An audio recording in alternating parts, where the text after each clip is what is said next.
Yeah, we'll light the candle, and you need to mute Marion White as well. I'm looking.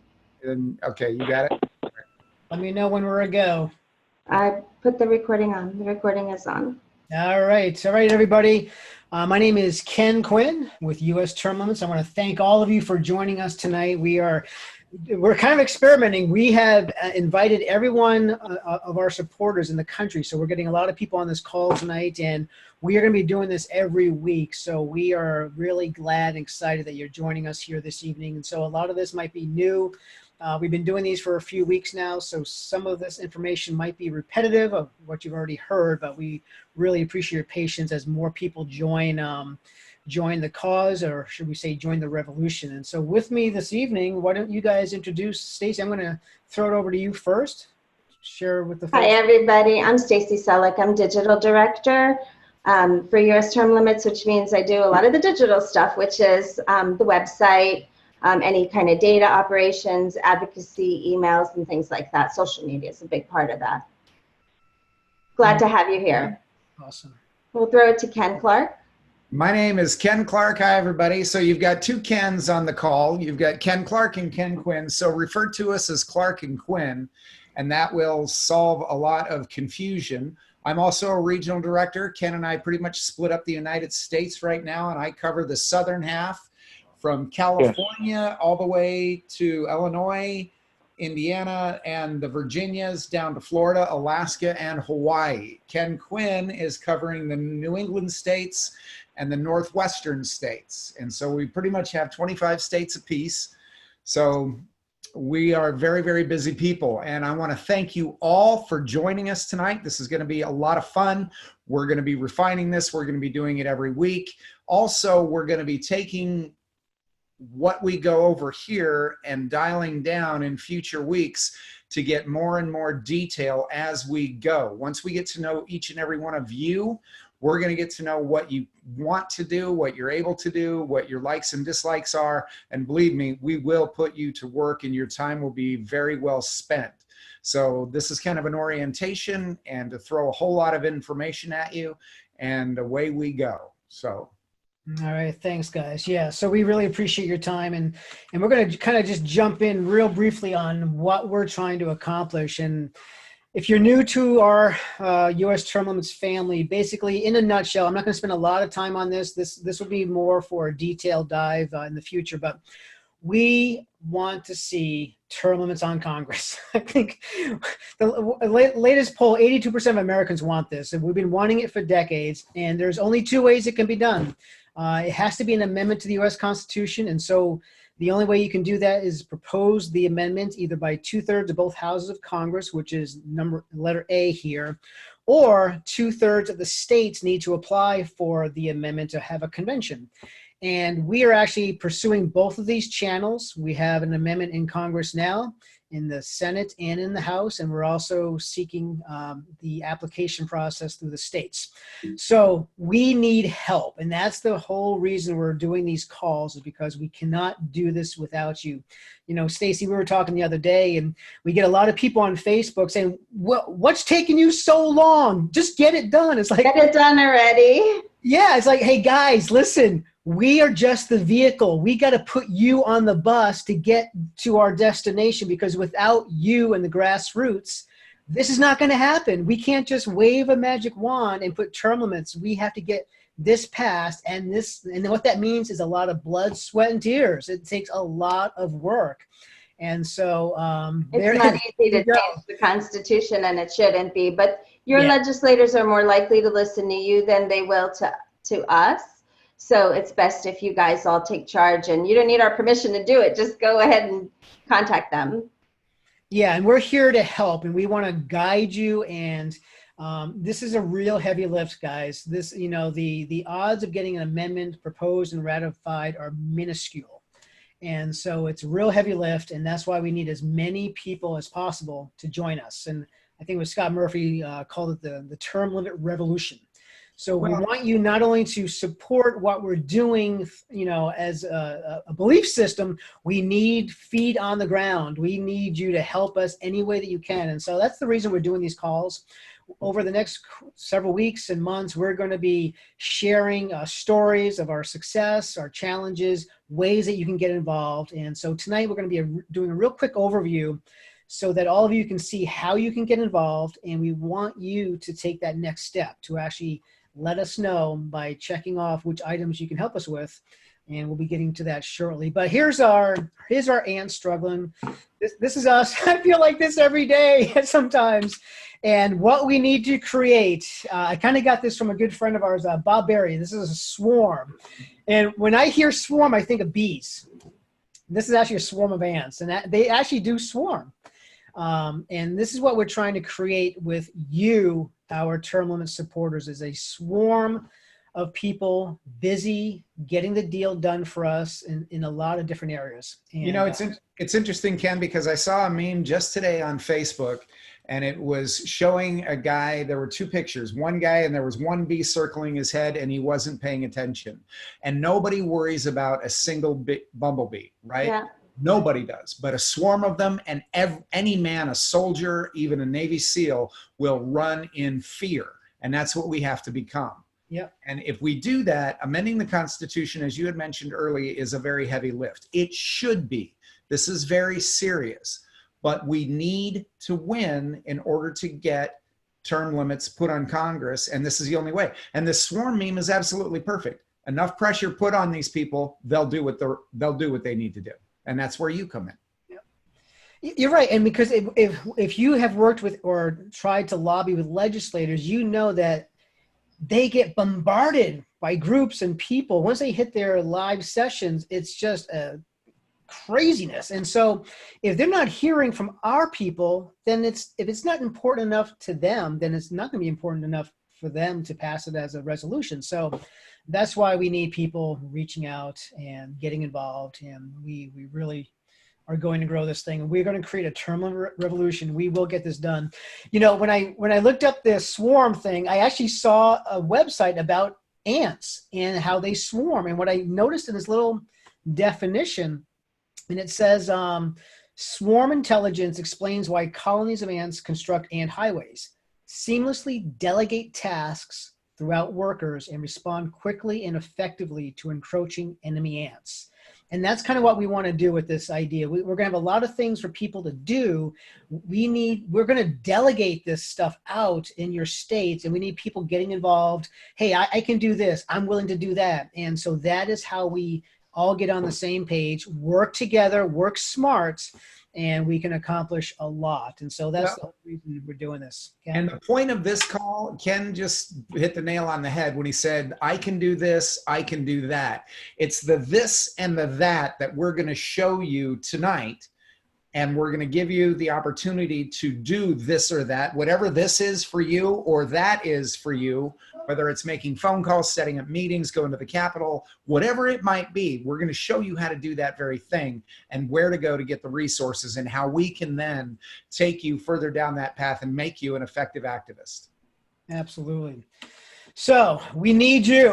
This guy's kind of angry, but it was the only thing I could get off the Pixabay site today with a pointing finger. So that's what we're doing. We're pointing to you. We're glad you're here, but we need more people. So try to get your friends, family, anyone that you know that supports term limits, get them involved, get them to sign our petition, and let's get to work. So, all right, here's the Army Ant, one little dude. We're going to create an army of volunteers, and I'm just going to go right now to our website. This is where, if you have not signed up to volunteer with us yet, I want to walk you through how to do that. So probably most of you have received the email from us because you've signed our petition, probably online at some point, whether it's recently or maybe a couple years ago. And that petition is right there on our front page. What I want to show you here is up top under the Take Action tab of our website. That second item down says volunteer for USTL. That's where we're going to park the rest of this call on tonight. And we are going to go over all of these activities and positions on how you can get involved. So Ken, why don't you start off here, and we'll kind of knock out all of these this evening, and we'll all kind of share ideas about how folks can participate. Well, what we need, we're trying to get this done. We have to pass 34 states, right? And so we have got to get people active in all states, because we don't know for sure what states we're going to pass, what states will not. We're very fortunate because term limits is bipartisan. It's in effect nonpartisan. 82% of the American public wants this. All right. The 18% that don't, they're all elected officials. So we, the people, have to put pressure on them. So let's break this down. What we're looking for is people to get involved in their state. First and foremost, we need state leaders. We need people to step up and say, I will manage that state. And that does not mean that you have to do everything in that state. What that means is you will be the volunteer state director and you will coordinate all the activity that goes on. If you need somebody to help with events, you will recruit an events coordinator, and you must have a legislative coordinator. And we'll get into detail about what these are as we progress through this screen that you're seeing right now. But first and foremost, we need state leaders. And so we need someone in every state to step up, raise their hand and say, you know what, for the next year, for the next 6 months, I can be this person and I will be the go-to person in the state of Arizona, Maine, Michigan, wherever, it doesn't matter. If you can do that, we need you to be that person. And again, that doesn't mean you have to be responsible for everything. That just means you're the person that we can put out in front in that particular state that says, I'm the state director. You'll know who everybody on the team is. And through our help, we'll show you how to coordinate those people, where you need to hire or recruit rather those people to fill in the gaps of what it is we need to do. And what you're looking at is basically what we need to do. So we need a leader. We need a volunteer state director. I think I've covered that one pretty well. Legislative advocate. That is not somebody that necessarily goes down to the Capitol every day or contacts all the state legislators. This is more of somebody, it can be that person. If you're good at it, that's great. But what we need is a record keeper, somebody that keeps records of what legislators have been contacted by our volunteers. What did they say? Do they support us? Do they not support us? Do they need more education? Are they a flat out no? What is the situation? And we'll get into how the volunteers develop that also. But the legislative advocate, first and foremost, has to keep what we call a whip count. Those are supporters for us, people that are neutral or on the fence, maybe need more information, and those opposed. That's how we know where we are in a state. It's a simple up-down vote, right? So we need to know, do we have the votes to pass? That's the main objective of the legislative advocate. Ken, do you have anything you want to add to that? Yeah, just real quick on those two positions, just briefly what it would be like if, you know, it's going to take a little bit more time to have those two positions. So if you're a volunteer state director, you know, think of it as being that general army ant, okay? You're kind of overseeing the whole battle. And so you're the one thing that you would want to be able to do is to organize people. I really think the state director typically is the face of the organization. You're going out presenting what we're doing, not only in Article 5, but also term limits to groups throughout your state, getting people to sign up on the petition and then connecting them with other people in, you know, throughout the state. So you're kind of overseeing the entire state. The legislative advocate, like Ken was saying, that person's goal is to build relationships with the legislators and bring constituents in to meet with them. Give you a perfect example. Tomorrow afternoon, got a legislative advocate, Mike Riley. He's adjoining a constituent, a volunteer, Chris Layman, and they've got a meeting tomorrow with his legislator, and they're going together to talk to them. Talk to him about the resolution. And so that's teamwork, and it's being done. And kudos, guys. If you're on the call, I can't wait to hear how it goes. And I really appreciate you doing that tomorrow. And I'm looking forward to hearing the report back. The other two positions, we're not going to spend a lot of time on these positions. If you're interested at all in these positions, please let us know. I really feel like we need to break it down to counties. I think if a person can cover a county, that role would be basically finding people throughout the county that can then reach out to their legislators in their district. So you're kind of overseeing the entire county. And then a volunteer coordinator would be kind of organizing all the volunteers to support the legislative advocate and the state director throughout the state. So that's kind of the team plan we're looking at here. If any of those positions sound interesting to you, you want to learn more, please check them off and we'll be in touch. So I want to move on to the next. I know we've got going to have a lot of questions, I'm sure, tonight. So Stacy, do you want to cover some of the particulars that you would train them on? Sure. So not everybody wants to meet with their legislator and not everybody wants to be a leader. So we have multiple opportunities for other things too. We are a nonprofit organization. So that means, we don't have a lot of staff, but we do have a lot of things that need to get done. And we have plenty of opportunity for you to volunteer, even if, you don't want to be a leader or you don't want to talk to your legislator. As digital director, I wear lots of hats. Everybody here wears lots of hats. One of the hats I have is social media, and we have more than 50 social media platforms, and that includes Facebook pages in 50 states, Twitter, YouTube, Instagram. We'd love to get our LinkedIn up and running. So we definitely need people to help out. And if you're a social media warrior and you want to help, we could use all the help we can get. And so that would be responding to posts, creating graphics, posting, commenting on the posts and things like that.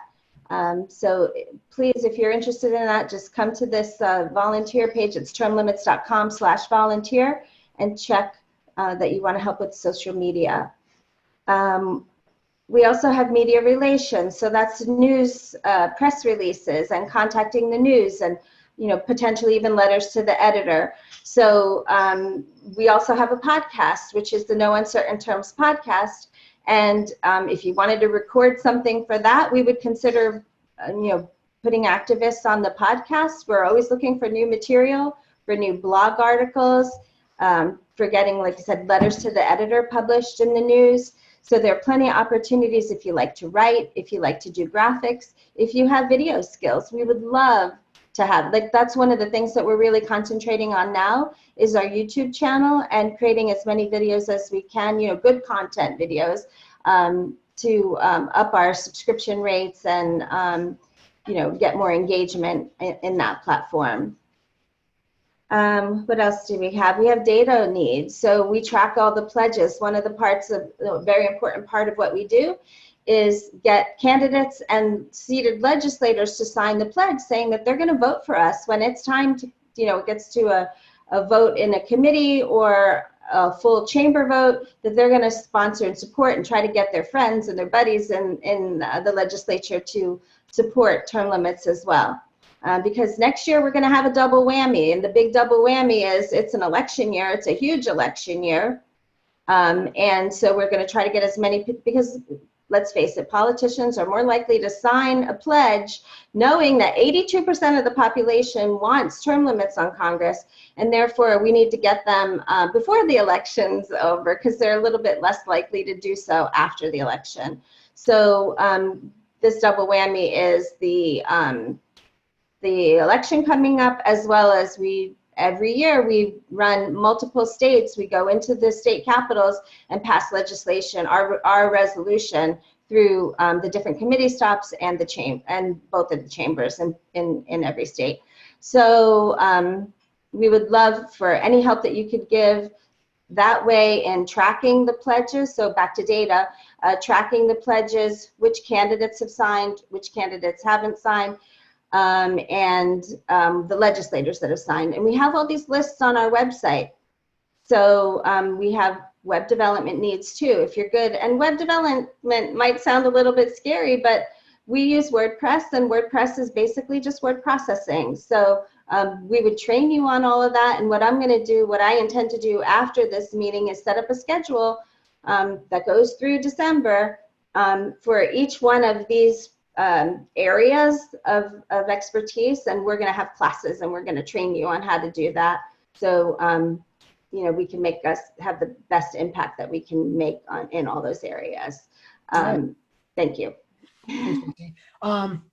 We're going to probably be adding a few more items to this to this list here, but if there's anything that is not listed currently under the comments, that last thing on the bottom, feel free to fill that out and let us know how you'd like to get involved. You know, one of the things, I know there's a tab on our website if you would like to have a U.S. term limit speaker come out and speak. I love doing presentations, and so if you would like to have me come out to your state, well, depending on the region, it might be me or somebody else. Let me know, because if we can get together 30, 40 people, that would be really a great time. That once the presentation is done, most people are like, yeah, I want to help out. Let's do this. And so it's a great way of building support and getting people involved. So if you maybe belong to a group or an organization of activists, let me know. I'd love to come out to your state to do a presentation. Letters to the editor. Before you moved on, I wanted to add to that. Ken Quinn and I are very, very good at that. We've done literally hundreds of presentations to groups, and that includes testifying in front of committees at state legislators. I don't know how many times I've done it, and I'm sure Ken Quinn doesn't know how many times he's done it, because we have done it so much. Every year we testify literally dozens of times. And so we're very good at that. But before you wanted to jump down to the specific letter writing thing, I wanted to go back up to the top line real fast where it says volunteer state director, legislative advocate, county coordinator, and volunteer coordinator.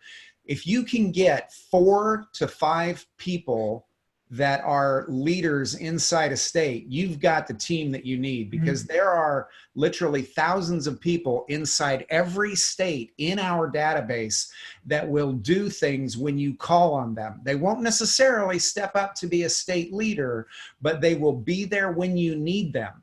And so you do have a lot of assets already at your fingertips that Quinn, Stacy, and I will show you how to access. We will show you how to use them. We will show you how to coordinate that. And we're going to be doing a lot of training, additional training, in-depth training to show you how to get these tasks done. Because we have the tools. We have everything you need. All you got to do is just step up and do it. Sorry about that, Quinn. Go ahead. No, it's good stuff. Yeah, what I was going to mention is the letters to the editor is really powerful as well, because especially in an election cycle, all legislators read letters to the editor, because that's what they want to keep their nose close to the ground, what's going on.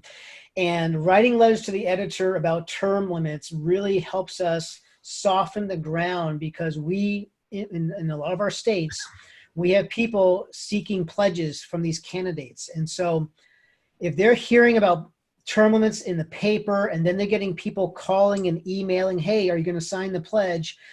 The letters really help to get people talking about it. It helps getting more people to our website. So if you're going to do a letter to the editor, we're going to be doing some training on this as well. You know, I want to highlight one of our volunteers in New Hampshire. I'm just going to turn the page here, but Nick McNulty in New Hampshire, this guy's a machine when it comes to letters to the editor. You can count on his clockwork. I think every 30 days it hits the press. And this is one that came out this week on term limits. And I don't think he always does term limits, but typically he tries to sneak it in when he can. And I just want to read the last sentence of this. This is great. It says this: the lack of congressional term limits again stymies the natural selection intended in our national politics by the framers, creating a system of government where our leaders are of lower quality, like the interbreeding monarchies of the 19th century Europe, but with an actual lower turnover rate. It's just a little jab, and I just love that. And people buy into that. They get that. And so, Nick, you're doing a great job for us with these. And we're going to be doing a call with Nick. He's going to be basically training. Awesome. He's got his class prepared, and we just got to find the right time to do it. So, like Ken and Stacy were saying, we're just throwing a lot at you tonight, but over the coming weeks, we're going to be doing courses or these webinars on those specific items so that you can get better, and we can, we can get closer to you and work, much closer to you. So it's going to take some time for these to come out, but bear with us and share ideas with us. We, any ideas that you've done that have worked, let us know. The more brains we get working on this, the faster we'll get to our goal. So let me go back to that last page. There we go. We have a gal on the phone with us right now who had a letter to the editor. This is Nancy Epstein, and it was in the Youngstown Vindicator this past Sunday. Congratulations, Nancy. That's awesome. I'd really like to see that. Yeah, send it to me at Stacey, S-T-A-C-E-Y, at termlimits.com, and we keep track of all these, and we can use them as examples to students. And we'll also post them on social media as well. Great job, Nance. Now, there's a few other things on here that we have. Obviously, making phone calls. So if you are a phone calling machine, we would love to get you involved. You know, to give you an idea of how we could use your help, I'm working with the team in Pennsylvania, but I can't call everybody in Pennsylvania. And so there's an event coming up next week where our sponsor is doing a town hall. I would love to get people there to say, hey, thank you for sponsoring the resolution. And I'm going to send out an email blast, but what would really be helpful is somebody could pick up the phone and call the people in that district to say, hey, can you go to this event and just show support? So that's an idea of how you can help us. You don't even have to be in the state to help us make calls like that. And so that would be a real benefit. Handing out flyers. I know that there's people on our team that will go into a district, especially a key district, and do what I guess we call it lit drop. That's what I used to call it on campaigns, where you'd hit a neighborhood and put some information on their doorknob, or maybe talk to them and fill out a survey with them, or get them to sign our petition. So what's really helpful about our petitions, folks, that is really critical, it's our lifeblood. The petition that you saw on our website, once somebody signs that, they go into our database, so it gets them connected to us. So we will send out, we don't do a lot of emails, but we'll send out national emails to just keep everyone, informed of what's going on. The critical ones are the statewide emails on the calls to action, because it's great they signed our petition, but if they're not going to take the next step and respond to our calls to action, then it's really not a lot of use to us. And so that's why we need their emails when you're getting hard copy petitions, because we need to grow that database. We need to grow this army, this swarm. And the other way we use the petitions is we use that data to let the legislators know, hey, Senator Smith, did you know there's 300 people in your district alone that signed this petition and they want this? Typically, if we meet with them and we have listed out the people that signed, they're going to know a lot of those names. And they're going to realize, ooh, well, that person's a big supporter of mine. Ooh, it works. And I'd like to add to that too, because I know me, of all people, I don't give up my data either, but we don't spam people. We don't share the information with anybody.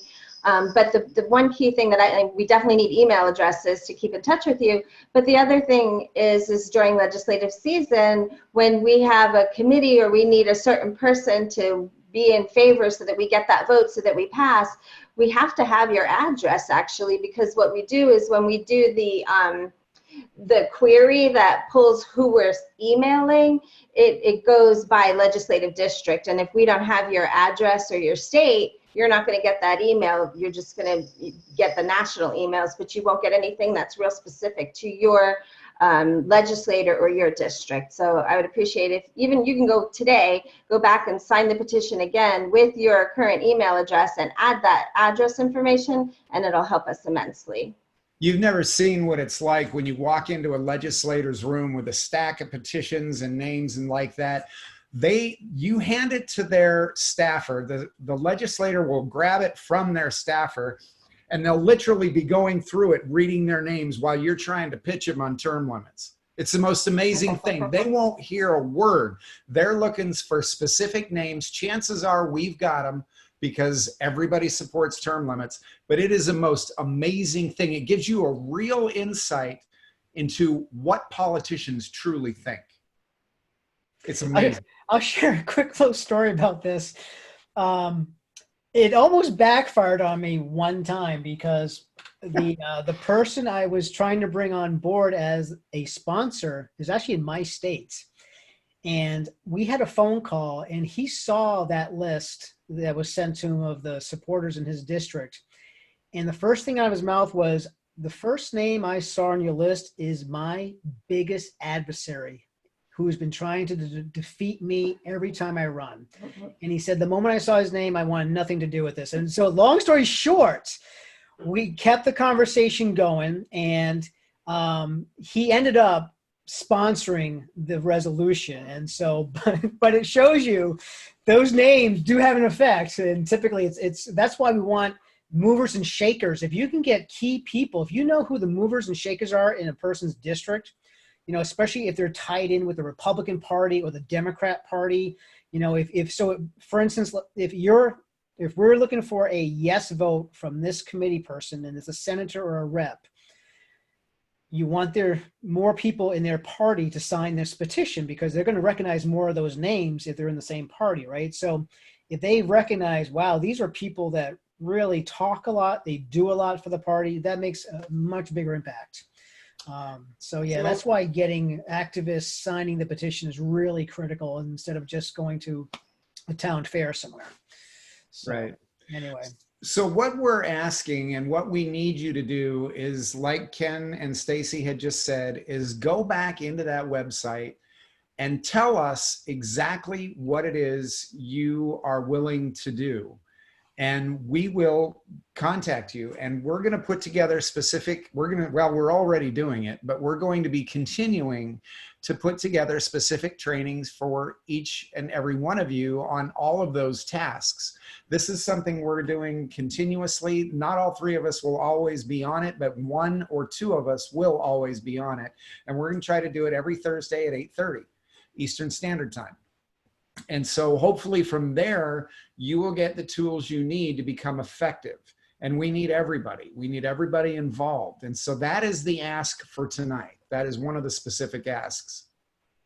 Yeah, and it's going to be a lot of people doing these calls. It's not just going to be the three of us. We have other staff members that do a variety of different things. So the faces are going to cycle through on these calls, so you get to know all of us on staff at U.S. Term Limits. So I'm looking forward to it. I think it's going to be really good, and we're going to get a lot of people engaged. I'm kind of excited about this. And what I wanted to show you here on this last page, and then we're going to open up for questions in the chat room.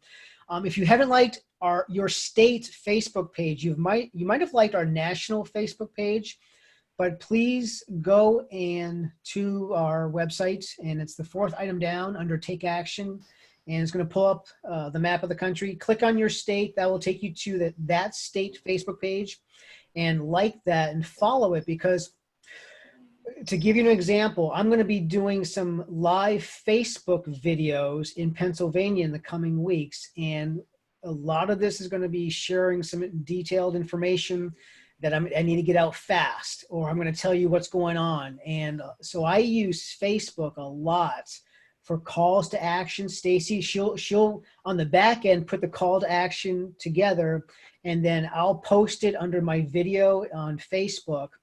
And that's how we need to grow this on Facebook. So if you can please like your page in your state, share it in groups in your state, share it with people, your friends in your state. Let's grow this thing, because as you all know, a lot of people on Facebook today, we've got to take advantage of it. And not everyone checks the emails, right, Stacy? Email is, we got to take advantage of every opportunity. And so emails, text alerts. Well, and there's that notorious spam folder that everybody has, and their filters are on so strong that I get emails from my mother that end up in there. Yeah. And so we'll be using a lot of Facebook Live and in the coming months. So anyway, I think we kind of covered a lot of that. Why don't we kind of open it up now to questions? We've got about 15 minutes left or so, and try to answer some. What you can do, if on this thing, if you go down to participants and click the participants button at the very bottom of the screen sharing, then it'll bring up a list, and you can actually hit a button that says raise your hand. Okay, and then if you want to ask a question, that will alert Stacy to know to unmute your microphone. And so right now I just clicked it, and so you can see a little blue hand next to my name. And you can go down there, and then Stacy can unmute you, and we'll know that you've got a question. Oh, or you can just simply post it in the chat room. Either one will work. Well, they're asking if we want to use the same ID for each Thursday meeting. What do you think? We can do it either way. We can set a different one for each meeting, or we could use the same one. The reason I would hesitate to use the same one is because if we're doing internal meetings using this, then they'd be able to get into, you know, if they logged in at a different time, they'd be able to get into our meeting. So I'm tending to want to do a different meeting, but if it's helpful for everybody to use the same one, we'll just use the same one. Well, and you know, we're only this meeting that we're doing on Thursday nights, we're going to be doing different meetings for state leaders, different meetings for letter writing campaigns, different meetings for whatever. Right. And so those won't always be Thursday at 8:30 p.m. So we're going to be doing a lot of these, not just once a week. And so that's hopefully this will snowball into quite something.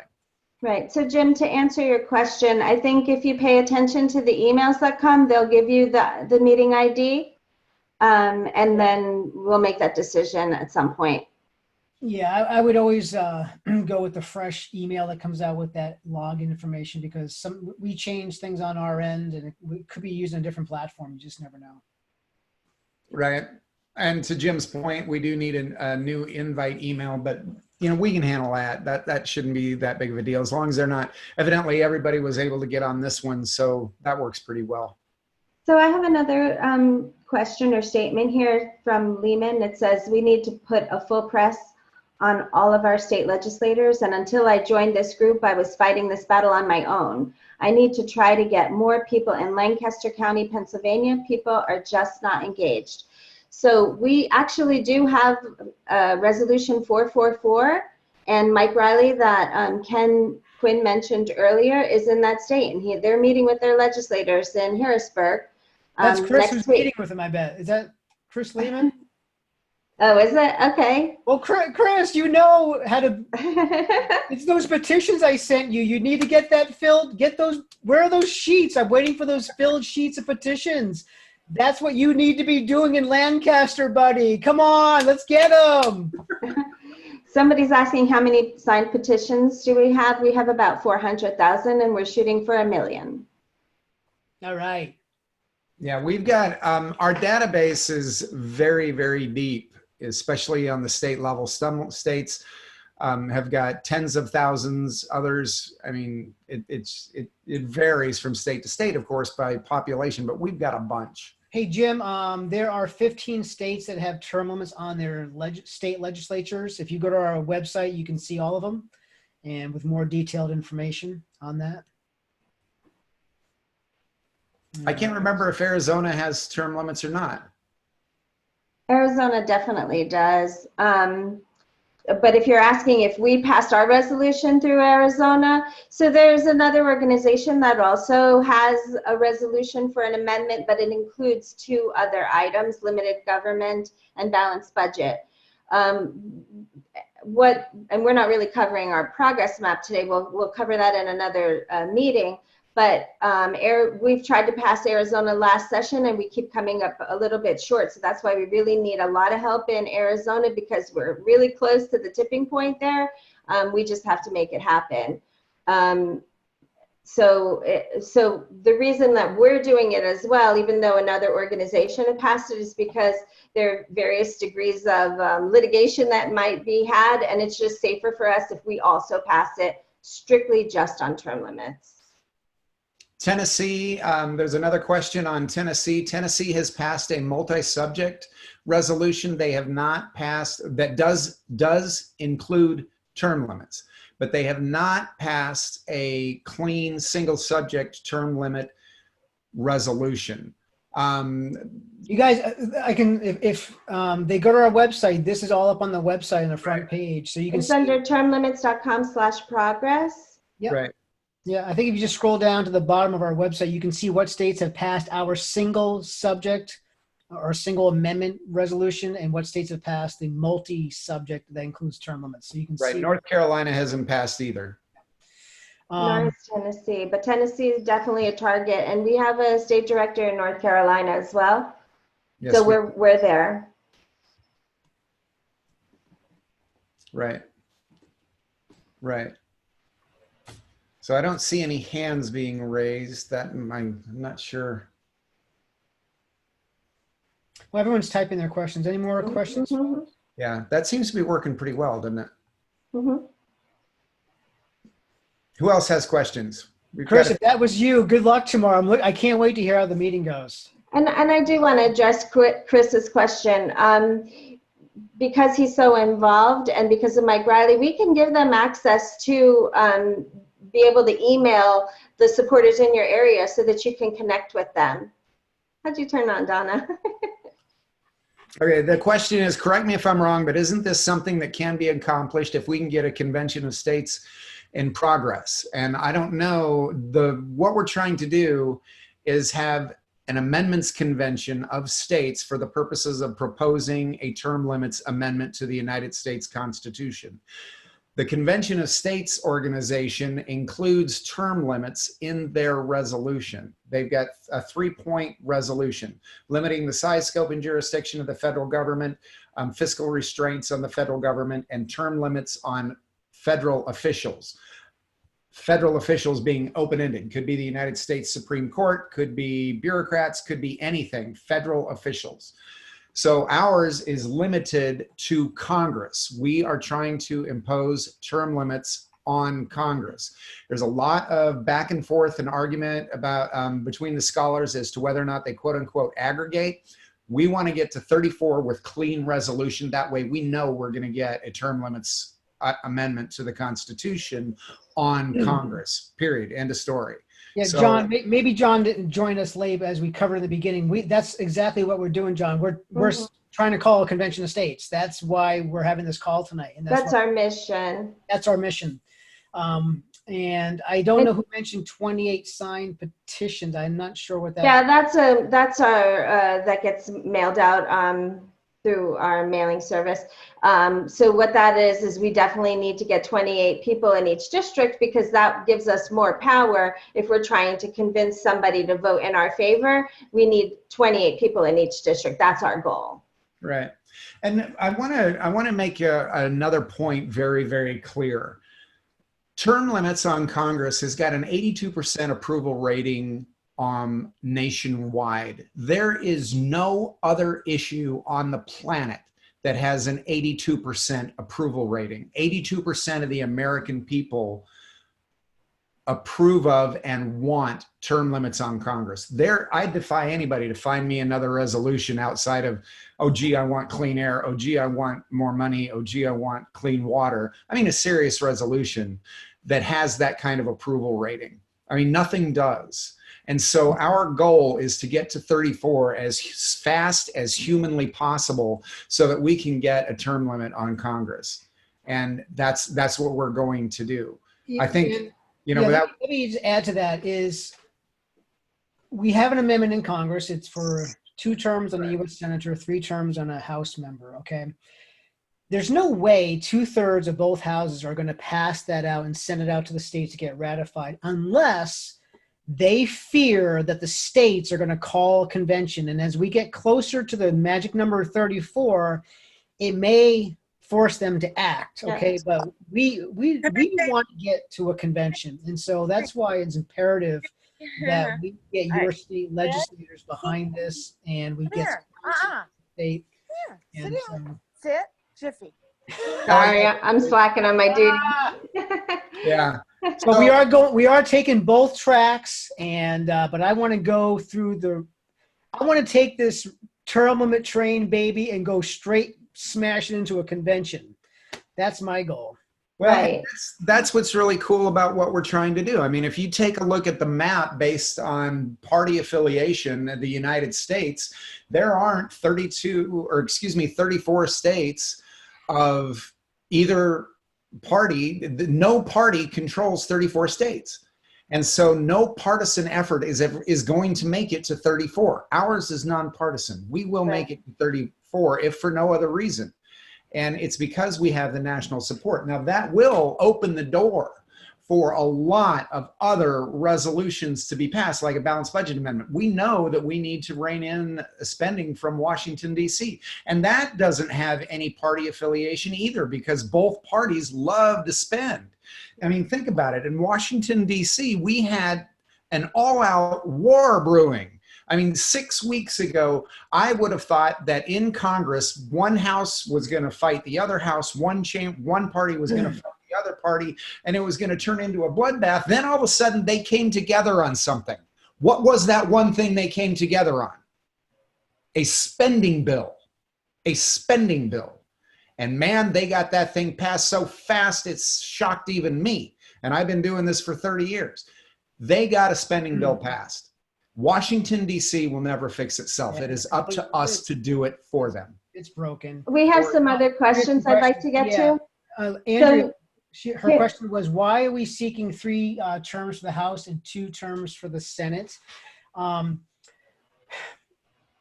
First of all, that's a great question, because there's different, I've seen different other, proposals. 6 years for a House member typically is first of all, it's the most popular amongst the people, the American people. That's their favorite amendment, the 3 and 2.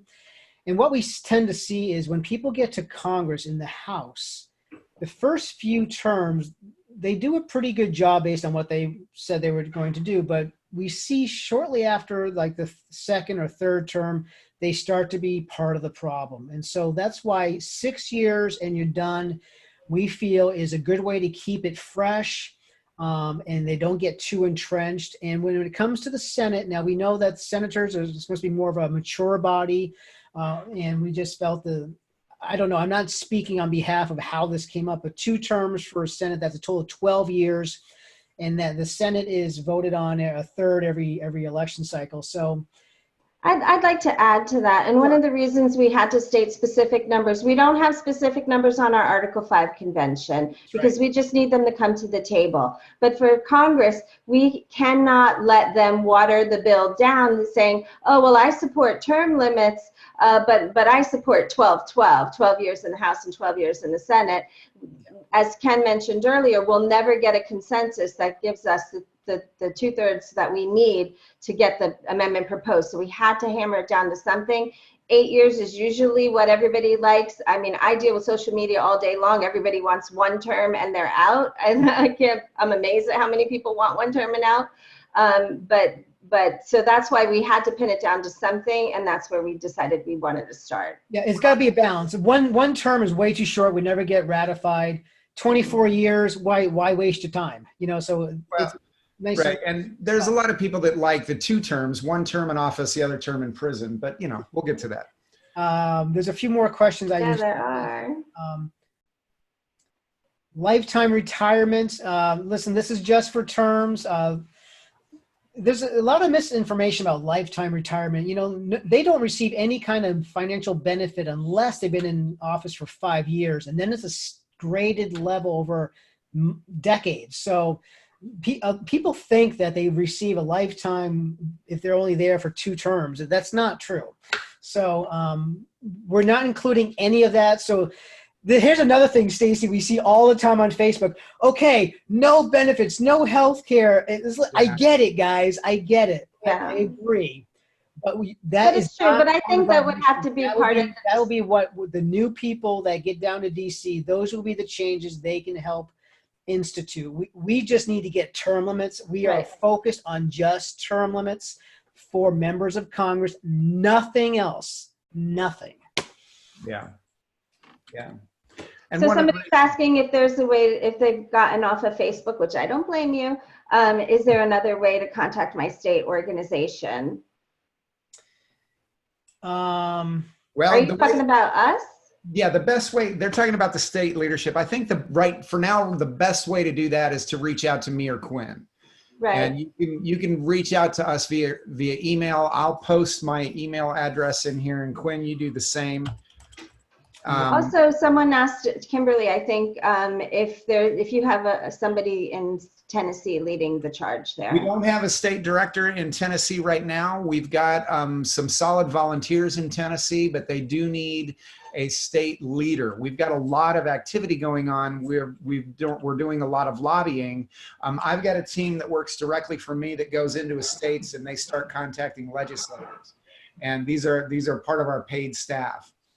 And so I've been to Virginia, West Virginia with them, Mississippi, Louisiana, and Tennessee we're working on as well. So I've got a pretty good whip count there, but I do need a lot of help in Tennessee. So please reach out to me personally. My name's Ken Clark, and I'll get you involved in Tennessee. And those start in January. So we do have a few elections we're working on now because some of the states, Louisiana, Mississippi, New Jersey, Virginia, and actually North Carolina is like next week for some of the special elections. So those we're working on right now. Those are our most immediate concern, but starting January, we're gonna hit as many states as possible. Andrea has a question here. Does the resolution include wording that when this is passed, all the lifers are not eligible to seek election? No. Well, let me address that, because our resolution says that we want to go to an amendments proposing convention for the purposes of talking about term limits on the House of Representatives and the United States Senate. That is all it says. When those 50 states get together and start hamming this out, it will be a bloodbath, count on it, because everybody's going to come with their own preconceived ideas. But all 50 states are going to have to live under the same rule. Because Congress is not proposing the amendments, I doubt very seriously, nobody knows for sure, but I doubt very seriously if they will be grandfathered in or not. It's hard to say, but because the states are doing this, I don't think you're going to see the kind of hokey pokey Mickey Mouse that would come if Congress proposed it. If Congress has to propose it, they're going to grandfather themselves in. They're going to do something that helps them maintain power for as long as humanly possible. States won't do that. That's why the 34 states is more, in my mind, more important than getting Congress to propose it. Hey guys, here's a little, you guys know I like trivia stuff. I was on the congressional website today. Take a guess how many term limit amendments have been introduced this year in Congress. I already know the answer. Can I answer? No. Sure, how many? Okay, wait, no, okay, guys, do More the than chat. zero. Put them in chat. Okay, so we're this Congress, since January, take a guess how many, 2 questions, how many amendments have been introduced and how many of those amendments are for term limits for themselves? This is going to blow you away. Oh, I know. This is amazing. Now, this number is not going to be exact, but it's going to be very, very close. Okay, so the number of amendments that have been introduced by Congress in the first 7 months is 60. Okay?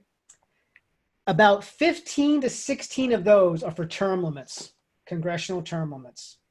Ken, Now, how many amendments has Congress, wait, let me rephrase the question. How many amendments have members of Congress proposed? 33. No. How many amendments have the members of Congress proposed? 33. They've introduced 12,000. They've proposed to the states 33. Oh, I said it wrong, didn't I? Yeah. Yeah, they've introduced. I got you. Members of Congress have introduced over 12,400 different amendments to the Constitution. 33 of them have actually gotten out of Congress and gone to the states for ratification, and 27 have been ratified. Yeah, exactly. So anyway, just to show Coming you up about 4 minutes, folks. Yeah. So how about one more question and we'll call it an evening. Well, one of the things that happens with an amendment that's proposed, when a member introduces, that's a better word, when a member introduces an amendment to Congress, it's usually for their own constituents or some special interest group or whatever. And very, very rarely do they ever so much as get a hearing. Take the one that Ted Cruz has got on term limits right now in the Senate. Mitch McConnell has told him point blank, you will never get a hearing on that proposal. He won't. He will never get a hearing on his term limits resolution. He just won't. So Mitch McConnell's the one shutting him down in the Senate. Well, did you miss the hearing where Nick testified? Oh yeah, I did. I didn't miss that, but It was a great hearing. you get my point. Our national director sat in a hearing, and what he actually said to those, no member showed up. There were what, 3 members that actually showed up to listen to the hearing or the testimony. And Nick made the comment. He said, you know, Congress has a slightly better approval rating than hair lice, but hair lice has demanded a recall or a recount. If you haven't watched his testimony, go to our website, or go to our YouTube channel, right, Stacey? YouTube would be best, yes. Yeah, it's really good. It's excellent. He had some great one-liners in that thing. But yeah, it's sad to see how many folks weren't even there. They don't care. You know, they just don't care. They have empty seats all the time. They're not attending their work. They're busy Dialing for going down dollars. the street, dialing for dollars, telemarketing, and you'll be getting those calls because the election's coming. So we need to empty the seats in a different way with term limit. A typical senator has to raise north of $20,000 per day in order to stay in office. $20,000 per day.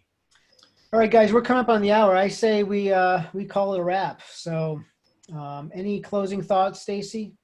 Yeah, well, if you subscribe to our YouTube channel, I posted a video today of Paul Jacob. He was former president of U.S. term limits. He had a couple good one-liners himself. He said, we now have a Congress that isn't ours anymore. Term limits is something you can do, so go out and do something. And the best politician is a scared politician, and you're the ones we rely on to make that happen. Awesome. Thanks for joining us. Yeah, and guys, just a reminder, check out the podcast on Mondays. Mondays. Awesome. Every Monday, Nick and Phil, they do a great job with the podcast, and that's a great way of getting more information, learning more about us. And please like it, share it, and rate it. Give us a 5-star rating on your whatever podcast platform you use. And we really appreciate it. Ken, any closing thoughts, buddy? Yeah, I just want to thank everybody for joining us, and please, please keep in contact with us. You've got our email addresses. Reach out to us, and man, we are looking forward to you helping us. Thank you so much for joining us. Join the revolution. Go. Have a great day. Good night, everybody. See ya.